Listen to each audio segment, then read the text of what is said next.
Gracie is a fighter, and I want everyone to understand exactly what she went through. You saw in that tape piece how Gracie was suffering from seizures, and those cavernous hemangiomas in her brain cause that. Now, normally, your brain's neurons fire at regular intervals, saying move your left hand, move your right hand.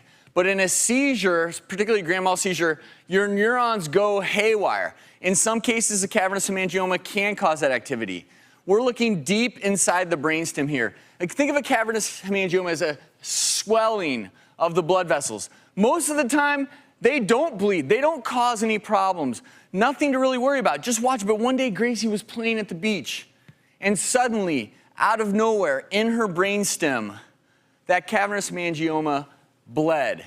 And when that happened, she suffered a brain hemorrhage that led to such a debilitating onset of symptoms, because that area of your brainstem, the pons, controls everything from your speech to your facial expressions to your posture to swallowing.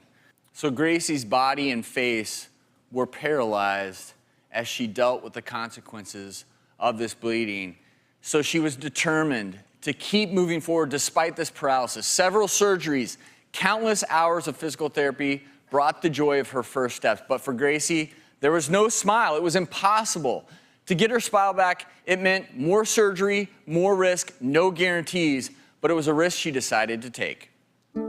Hopefully, with this surgery, you know, her smile is so deep and it comes from the inside, you know. So on the outside, I just want her smile to be the best it can be. I'm happy about this surgery because I know maybe my smile might even get better and I might even get happier.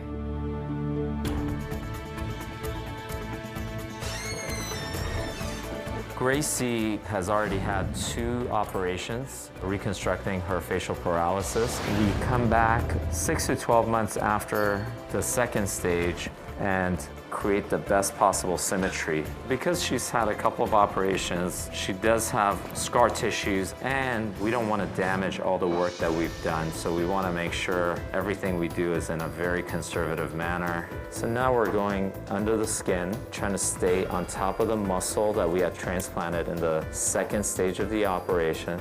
The skin can't be too thin or too thick. So I'm right now looking at the muscle that we transplanted, and it looks very healthy and just the right size. So now we're repositioning some of the tissue to create that symmetry with the other side of the face. Now we're lifting up the gracilis muscle that we had put in. We're done with this portion. We're gonna start closing the skin. We were able to, I think, nicely redefine her cheeks, get that tethering out that was causing a unnatural smile for her. Now that we're done with all 3 stages of Gracie's operation, I'm excited to see how everything comes out and look forward to her final results.